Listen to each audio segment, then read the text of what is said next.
Aisha, Abe, ni mambo gani ya kuzingatia ili kudhibiti kuku wasidonoane?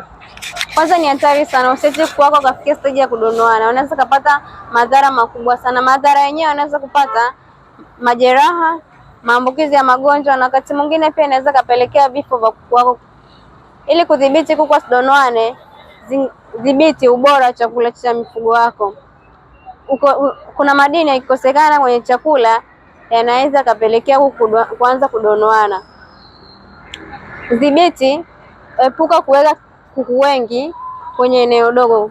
Unakuta mfugaji mwingine anaweka kuku wengi kwenye eneo dogo, inapelekea wale kuku kuanza kudonoana.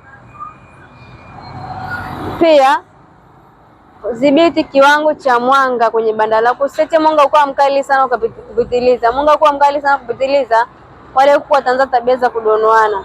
Sababu nyingine inapelekea kuku kuanza kudonoana ni ukosefu wa chakula kwa muda mrefu. Kuku wakikosa chakula kwa muda mrefu wataanza kudonoana.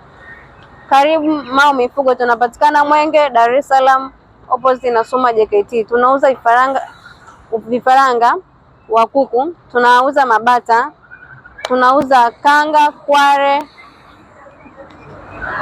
lakini pia ukinunua mifugo yoyote kwetu tunakupatia ofa ya vitabu vya kujisomea, vitabu tofauti tofauti vya kuongeza ujuzi. Pia tuna maeneo tunayopatikana ni maeneo ya wazi. Ukija na chombo chako cha usafiri, unakuja unapaki, tuko barabarani kabisa.